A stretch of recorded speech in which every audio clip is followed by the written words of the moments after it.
بسم اللہ الرحمن الرحیم۔ السلام علیکم ڈیئر اسٹوڈینٹس، میں ہوں محمد عارف اور آپ دیکھ رہے ہیں میرے یوٹیوب چینل عارف ایجوکیٹر۔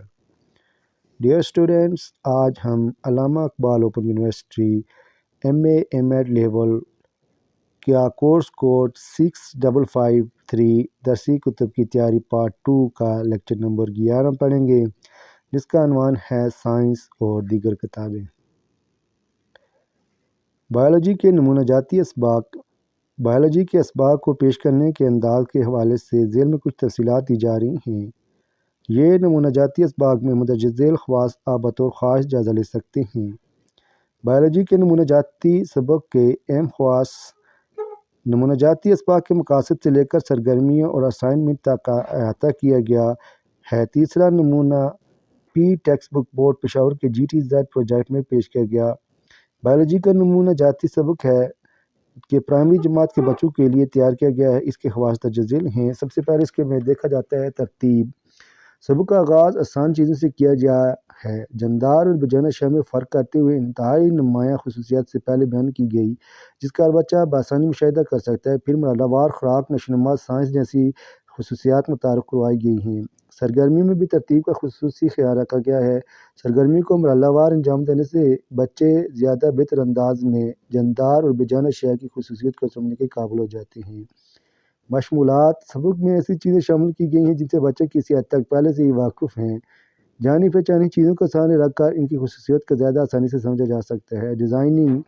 سبق کی ڈیزائننگ ایسے انداز میں کی گئی ہے جس سے طلباء کو توجہ سبق کی جانب مبذول کروانے میں آسانی ہو جاتی ہے۔ نشوونما کی خصوصیت کی ہی مثال لے لیں۔ اس میں 3 طرح کی تصاویر دکھائی گئی ہیں۔ تینوں مختلف قد کے بچے۔ ان کو دیکھ کر بچہ سمجھ جاتا ہے کہ نشوونما کی خصوصیات سے کیا مراد ہے۔ دوسری طرف ہر خصوصیت کے آخر میں پوری تشریح کا ایک سطر میں خلاصہ بیان کیا گیا ہے، جس سے سایہ دار کر کے نمایاں کیا گیا ہے۔ مثلاً نشوونما کی خصوصیت کے آخر میں تحریر کیا گیا ہے کہ بے جان چیزیں نہیں بڑھتی۔ اس طرح دیگر خصوصیت کے آخر میں بھی یک طرفہ سطور اور خلاصہ شامل کیا گیا ہے۔ پیشکش۔ سبق کو پیش کرنے کا انداز ایسا ہے کہ بچہ پیش کیے گئے تصور کو مفہوم کو بآسانی سمجھ لیتے ہیں۔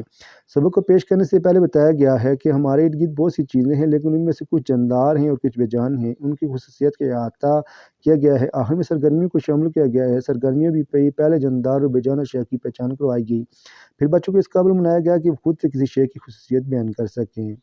سائنس اور دیگر درسی کتب۔ Science and other text book. Science اور دیگر درسی کتب میں طبی، فطری، اخلاقی، سائنسی درسی کتب شامل۔ ان میں طبیعیات، کیمیا، ارضیات، بنیادی مضمون ارضیات کو عام طور پر جغرافیائی، ریاضی سائنس شامل ہیں۔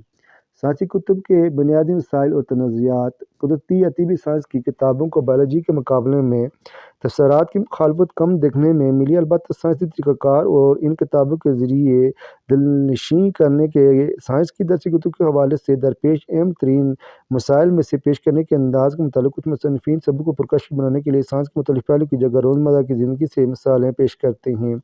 سائنس کے نمونہ جاتی سبق میں بھی اس پہلو کو کسی حد تک بیان کیا گیا ہے، تاہم مزید بہتری لا کر اسے زیادہ پرکشش اور دلچسپ بنایا جا سکے۔ ذیل میں ہم اس مسئلے کے ساتھ سائنس میتھ کے تناظر میں جانیں گے۔ بقول ثقافت میں سائنس میتھ۔ سائنس کی پیچیدہ اور مجموعی نوعیت سائنس کی مشکل بنا دیتی ہے، لیکن یہ اس کی وجہ نہیں کہ بلکہ سائنس کو مشکل بنانے میں مقبول ثقافت رائج گمراہ کن سائنسی میتھ کا بھی بڑا عمل دخل ہے۔ سائنس میتھ سے مراد افسانوی انداز میں بیان کی جانے والی ویوملائی داستانیں ہیں جو کسی انہوں واقعے کی تشریح کرتے ہوئے معاشرے میں درج پائی جاتی ہیں۔ یہ ایسے واقعے اور قصے کہانی ہوتی ہیں جو نسل در نسل مشہور ہوتی ہیں اور اتنی عام ہو چکی ہیں کہ انہیں حقائق کے طور پر ایلیمنٹری اسکول میں پایا جاتا ہے۔ تعلیم میں رکاوٹ۔ یہ سائنس میتھ طلباء کی تعلیم میں رکاوٹ پیدا کرتی ہے، کیونکہ نئے علوم کا فہم حاصل کرنے کے لیے ضروری ہے کہ حقائق کے خلاف معلومات کو روکا جائے، لیکن بدقسمتی یہ ہے کہ چھوٹے معلومات جو کہ بہت مشہور ہو چکی ہیں کو رد کرنے کا عمل شاذ و نادر ہی وقوع پذیر ہوتا ہے، کیونکہ اسکول کے اساتذہ خود سائنس میتھ کے قائل ہوتے ہیں اور یہ داستانیں درسی کتب میں شامل ہوتی ہیں۔ بیشتر لوگ کتاب کے سائنسی میت کی موجودگی کو شک کی نظر سے نہیں دیکھتے۔ اگر کوئی خاص تصور ناقابل فہم محسوس ہو تو طلباء کو بھی درسی کتب کا مواد الزام نہیں ٹھہرائے گئے۔ اس کے بجائے وہ سمجھتے ہیں کہ شاید وہ اپنی کوتاہی کی وجہ سے انہیں نہیں سمجھ پا رہے، یا پھر تصور بڑا پیچیدہ اور مشکل ہے جو آسانی سے نہیں سمجھ سکتا۔ اساتذہ بھی درسی کتب میں موجود خامیوں کی نشاندہی نہیں کر پاتے، کیونکہ جب تک تمام درسی کتب ایک ہی تصور پیش کر رہی ہوں تو اساتذہ سوچتے ہیں کہ سب کے ساتھ کیسے غلط ہو سکتا ہے۔ غلط تصور کو پھیلانے میں درسی کتب کا کردار حقیقت میں ان قوتوں کے زیادہ نمایاں کیا ہے جو غلط تصور کو محفوظ رکھتے ہیں۔ سائنسی درسی کتب کی ریٹنگ۔ سائنسی درسی کتب کا جائزہ ریٹنگ کی مثال ٹیکاساس کے تجربے سے ملتی ہے۔ ٹیکاساس نے 1994-95 میں جونیئر ہائی اسکول میں سائنس کی درسی کتب کو مقامی طور پر اختیار کرنے کی منظوری دی۔ انہوں نے قبولیت کے حوالے سے افقی ترتیب میں یعنی بہترین سے بہترین کی جانب درجہ بندی کی، اور یہ درجہ بندی اس بنیاد پر پیش کی گئی کہ سائنس کے خوبیوں اور خامیوں پر بحث کرنے والے ریاستی قوانین کی سخت کے خلاف ہے۔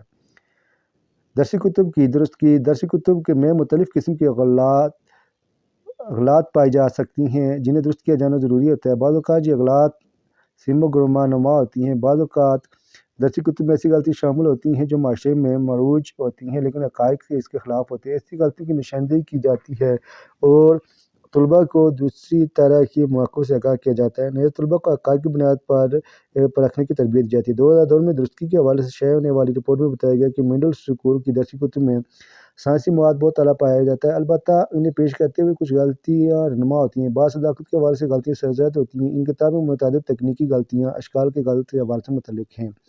حقائق اور سچائی کے حوالے سے پائی جانے والی اغلاط درج ذیل ہیں۔ ہیومن بائیولوجی اینڈ ہیلتھ کے صفحہ نمبر 206 پر ذیل حصے کے دوسرے پیراگراف کی پہلے سطر میں انسانی حیاتیات اور صحت کے حوالے سے غلط پائی گئی عصبی تحریک پیدا نہیں کرتے، یہ عصبی عناصر پیدا کرتے جس سے افقی خلیوں اور دو قطبی خلیوں کے افعال میں مسالت ہوتی ہے۔ اس سے بھی تحریک کے بجائے گریڈر رسپانس ہی سامنے آتا ہے۔ موسم و ہوا کے حوالے سے صفحہ نمبر 52 پر حیوانات کے تحت پیراگراف پہلے جملے میں ہوا کے مائع اور سیال کہا گیا ہے، لیکن ہوا مائع یا سیال شے نہیں جیسے کہ بتایا گیا۔ یہ 78% N2 گیس اور 21% O2 گیس اور 1% دیگر گیسوں و ذرات کا مجموعہ ہے۔ بشمول گیسز مائع سیال کی تعریف میں کوئی فرق نہیں۔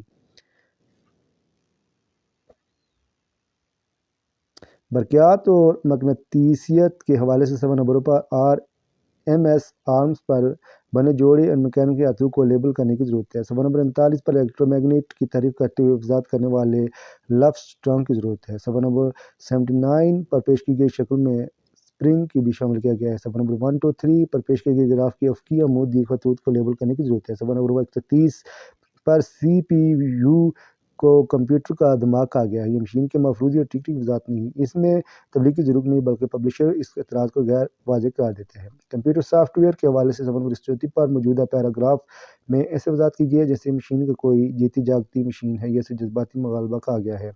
روشنی اور آواز کے موضوع پر صفحہ نمبر 23 پر جو نمونے کے طور پر مسئلہ دیا گیا ہے اس میں کہا گیا ہے کہ یہ انسان ایک سیکنڈ میں وائرے کی شکل میں 5 مرتبہ حرکت نہیں کر سکتا۔ ہر چکر کے دورانیے کے 200 مائکرو سیکنڈ درکار ہوتے ہیں۔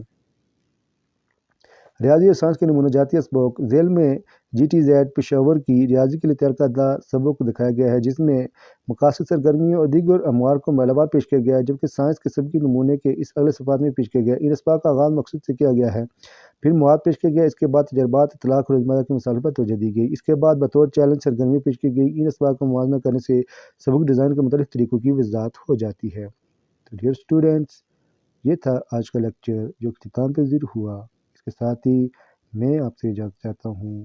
اللہ حافظ۔ السلام علیکم۔